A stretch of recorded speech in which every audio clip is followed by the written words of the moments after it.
ನಮಸ್ಕಾರ, ಆದಾಬ್, ಜೈ ಭೀಮ್. ನಾನು ನಿಮ್ಮ ಭಾಗ್ಯನಾರಾಯಣ ಬೊಗ್ಗವರಪು. ನೀವು ನೋಡ್ತಾ ಇದ್ದೀರಿ ಸುದ್ದಿ ಸರ್ಕಲ್. ನಟ ವಿಜಯ್, ಜೋಸೆಫ್ ವಿಜಯ್ ಕೊನೆಗೂ ನಾಳೆ ಬೆಳಗ್ಗೆ 11 ಗಂಟೆಗೆ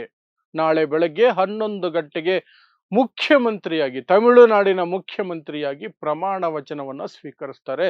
ಆಲ್ಮೋಸ್ಟ್ ಟೈಮು ಡೇಟು ಎಲ್ಲ ಫಿಕ್ಸ್ ಆಗಿದೆ. ಸೊ ಏನ್ ನಡೀತಾ ಇತ್ತು ಈ 3 ದಿನಗಳಿಂದ?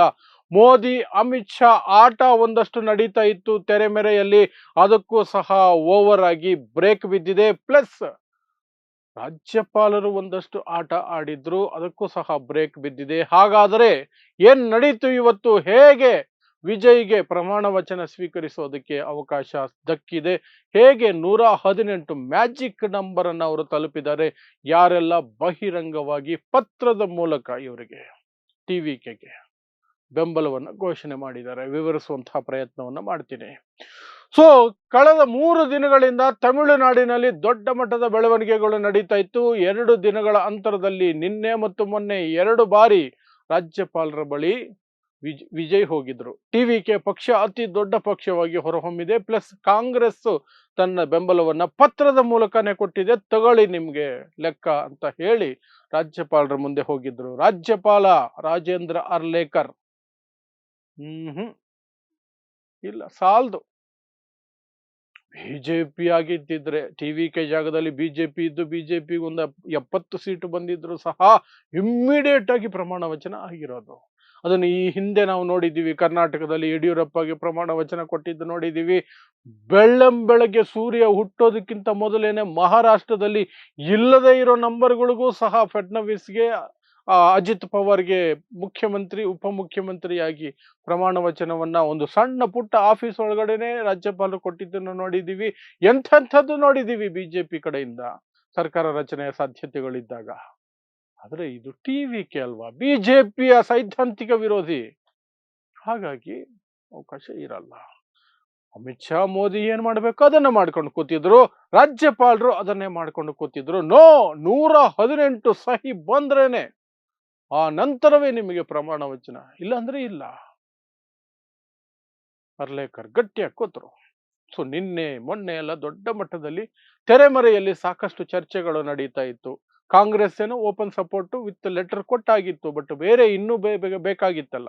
108 ಪ್ಲಸ್ ಕಾಂಗ್ರೆಸ್ 5, ಆಕ್ಚುಲಿ 107 ಟಿವಿಕೆದು. ಯಾಕಂದ್ರೆ ವಿಜಯ್ 2 ಕಡೆ ಗೆದ್ದಿರೋದ್ರಿಂದ ಒಂದು ಕಡೆ ರಾಜೀನಾಮೆ ಕೊಡಬೇಕಾಗುತ್ತೆ. 107ಕ್ಕೆ ಬರುತ್ತೆ ಟಿವಿಕೆ ಸಂಖ್ಯೆಗಳು.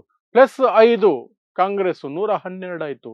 ಇನ್ನೂ 6 ಸೀಟು ಬೇಕಲ್ಲ, 6 ಸೀಟು ಬೇಕಲ್ಲ. ಅದಕ್ಕೆ ತೆರೆಮರೆಯಲ್ಲಿ ಸಂಧಾನಗಳು, ಮಾತುಕತೆಗಳು, ಕೊಳ್ಳುವಿಕೆ, ಏನು ನಮಗೇನು ಸರ್ಕಾರದಲ್ಲಿ ನಮ್ಮ ಭಾಗ ಏನು, ಮಿನಿಸ್ಟ್ರಿ ಕೊಡ್ತೀರಾ, ಏನ್ ಕೊಡ್ತೀರಾ, ಆ ಲೆಕ್ಕಾಚಾರಗಳೆಲ್ಲ ಫೈನಲ್ ಆಗೋದಕ್ಕೆ ಇವತ್ತು ಸಂಜೆ ಆಯಿತು. ಸೊ ಕೊನೆಗೆ ಇವತ್ತು ಮತ್ತೆ ರಾಜ್ಯಪಾಲರನ್ನ ಭೇಟಿ ಮಾಡಿರುವಂತಹ ಜೋಸೆಫ್ ವಿಜಯ್ ಸರ್ಕಾರ ರಚನೆಗೆ ತಮ್ಮ ಹಕ್ಕನ್ನ ಮಂಡನೆ ಮಾಡಿದ್ದಾರೆ ವಿತ್ 120 MLAಗಳ ಸಪೋರ್ಟ್ ಪತ್ರದ ಮೂಲಕ. ಸೊ ಯಾರ್ಯಾರ ಆ 120? ನಾನು ಹೇಳ್ದಂಗೆ ಟಿವಿಕೆ 108 ಗೆದ್ದಿದ್ರು, ಜೋಸೆಫ್ ವಿಜಯ್ 2 ಕಡೆ ಗೆದ್ದಿರೋದ್ರಿಂದ, 1ಕ್ಕೆ ರಾಜೀನಾಮೆ ಕೊಡೋದ್ರಿಂದ 107ಕ್ಕೆ ಬರುತ್ತೆ. 107 ಟಿವಿಕೆ, ಕಾಂಗ್ರೆಸ್ 5, ಈ ಎಡಪಂಥೀಯ ಪಕ್ಷಗಳು CPIM, CPI 2 ಸೇರಿ 2 ಸೀಟು 4, ವಿಸಿಕೆ ತಿರುಮಾವಳ್ಳವನ್ನವರ ವಿಸಿಕೆ 2, ಆಮೇಲೆ IUML 1, AMMK 1. ಒಟ್ಟಿನಲ್ಲಿ 120 ಸೀಟುಗಳಿರುವಂತಹ ಅಥವಾ MLAಗಳ ಸಹಿ ಇರುವಂತಹ ಒಂದು ಪತ್ರವನ್ನ ವಿಜಯ್ ತಗೊಂಡು ಹೋಗಿ ರಾಜ್ಯಪಾಲ ಅರ್ಲೇಕರ್ ಕೈಗೆ ಈಗ ಕೊಟ್ಟಿದ್ದಾರೆ. ರಾಜ್ಯಪಾಲರಿಗೆ ಆಟ ಇನ್ನು ಮಾಡಕ್ಕಾಗೋದಿಲ್ಲ. ಅದಕ್ಕೆ 2 ಕಾರಣ. ಒಂದು, ಅವರು ಕೇಳದಂತೆ ಪತ್ರ ವಿತ್ ಸಿಗ್ನೇಚರ್, MLAಗಳ ಸಿಗ್ನೇಚರ್ ಸಮೇತ 118ಕ್ಕಿಂತ ಹೆಚ್ಚು ಜನರ ಪತ್ರವನ್ನು ಕೊಟ್ಟಾಯಿತು. 2ನೇದು, ಇವತ್ತು ಬೆಳಗ್ಗೆಯಿಂದ ರಾಜ್ಯಪಾಲರ ರಾಜಭವನ, ಅದೇನು ಈಗ ಹೊಸದಾಗಿ ಏನೋ ಹೆಸರಿಟ್ಕೊಂಡಿದ್ದಾರಲ್ಲ, ಅದರ ಮುಂದೆ ಟಿವಿಕೆ ಬೆಂಬಲಿಗರು ಲೆಕ್ಕವಿಲ್ಲದಷ್ಟು ಸಂಖ್ಯೆಯಲ್ಲಿ ಹೋಗಿ ಪ್ರತಿಭಟನೆಗಳನ್ನು ಮಾಡ್ತಾ ಇದ್ದಾರೆ. ಪ್ಲಸ್ ಡಿಎಂಕೆ ಹೇಳ್ತಾ ಇದೆ ರಾಜ್ಯಪಾಲರು ಮಾಡ್ತಾ ಇರೋದು ಸರಿಯಲ್ಲ, ವಿಜಯ್ಗೆ ಸರ್ಕಾರ ರಚನೆ ಮಾಡೋದಕ್ಕೆ ಅವಕಾಶ ಕೊಡಬೇಕು, ನಾವು ಸೋತಿರಬಹುದು ಹಾಗಂತ ಸಂವಿಧಾನ ವಿರೋಧಿ ನಡೆ ಗವರ್ನರ್ ಏನ್ ನಡೆಸ್ತಾ ಇದ್ದಾರೆ ಅದನ್ನ ನಾವು ಸಮರ್ಥಿಸೋದಿಲ್ಲ ಅಂತ DMK ಪಕ್ಷದಿಂದ ಹೇಳಿಕೆಗಳು ಬಂತು. ಒಂದು ಕಡೆ ಇಡೀ ರಾಜ್ಯದಲ್ಲಿ ಚರ್ಚೆಗಳು ಶುರುವಾದವು. ವಿಜಯ್ನ ಮೋಸ ಮಾಡ್ತಿದ್ದಾರೆ ವಿಜಯ್ಗೆ ಅಂತ ಹಳ್ಳಿಗಳಲ್ಲಿ ಚರ್ಚೆ ಮಾಡಕ್ ಶುರುವಾದವು. ವಿಜಯ್ ಫ್ಯಾನ್ಸ್ ಒಂದಷ್ಟು ಜನ ಪ್ರತಿಭಟನೆಗೆ ಇಳಿದ್ರು, ಒಂದಷ್ಟು ಜನ ಸೀಮೆಣ್ಣೆ ಸುರ್ಕೊಳ್ಳುವಂತಹ ಇಂಥದ್ದು ವಿಡಿಯೋಗಳು ಹೊರಗಡೆ ಬರೋಕ್ ಶುರು ಮಾಡಿದವು. ಅಂದ್ರೆ ಬೆಂಕಿ ಹಚ್ಕೊಳ್ಳಿಲ್ಲ, ಆ ಪ್ರಯತ್ನಗಳನ್ನ ಮಾಡುವಂಥದ್ದು ನಮ್ಮ ನಾಯಕನಿಗೆ ಮೋಸ ಮಾಡ್ತಿದ್ದಾರೆ, ಗೆದ್ರು ಸಹ CM ಆಗೋದಕ್ಕೆ ಅವಕಾಶ ಮಾಡಿಕೊಡ್ತಿಲ್ಲ ಅಂತ ಈ ರೀತಿ ಎಲ್ಲ ರೀತಿಯಿಂದ ಬಂತು. ಮಾಧ್ಯಮಗಳಲ್ಲೂ ಸಹ ಸಾಕಷ್ಟು ಜನ ಯಾಕೆ ಗವರ್ನರ್ ಅವಕಾಶ ಮಾಡಿಕೊಡ್ತಿಲ್ಲ, ಈ ಹಿಂದಿನ ಸನ್ನಿವೇಶಗಳಲ್ಲಿ ಸಾಕಷ್ಟು ಬಾರಿ ಫ್ಲೋರ್ ಆಫ್ ದಿ ಹೌಸ್ ಅಲ್ಲಿ ತಾನೆ ಮೆಜಾರಿಟಿ ಪ್ರೂವ್ ಆಗಬೇಕಾಗಿರೋದು, ಸದನದಲ್ಲಿ ತಾನೆ, ರಾಜ್ಯಪಾಲರ ಕೊಠಡಿಯಲ್ಲಿ ಅಲ್ವಲ್ಲ ಅಂತ ಸುಪ್ರೀಂ ಕೋರ್ಟೇ ಹೇಳಿದೆಯಲ್ಲ ಬೊಮ್ಮಾಯಿ ಅವ್ರ ಕೇಸಲ್ಲಿ. ಅದು ಲ್ಯಾಂಡ್ ಮಾರ್ಕ್ ಕೇಸ್. ಅದು ಯಾವುದೇ ಸರ್ಕಾರ ರಚನೆ ಸಂದರ್ಭದಲ್ಲಿ ಯಾವುದೇ ಗೊಂದಲ ಬಂದ್ರೆ ಬೊಮ್ಮಾಯಿ ವರ್ಸಸ್ ಅವತ್ತು ಭಾರತ ಸರ್ಕಾರ ಇದ್ದಿದ್ದೇನಿತ್ತು, ಆ ಕೇಸೇ ಲ್ಯಾಂಡ್ ಮಾರ್ಕ್ ಕೇಸು. ಯಾಕಂದ್ರೆ ಅದರಲ್ಲಿ ಸ್ಪಷ್ಟವಾಗಿ ಸುಪ್ರೀಂ ಕೋರ್ಟ್ ಹೇಳಿದೆ, ಬಹುಮತ ಸಾಬೀತುಪಡಿಸಬೇಕಾಗಿರುವಂಥದ್ದು ಸದನದ ಒಳಗೆ, ರಾಜ್ಯಪಾಲರ ಕೊಠಡಿಯಲ್ಲ ಅಂತ.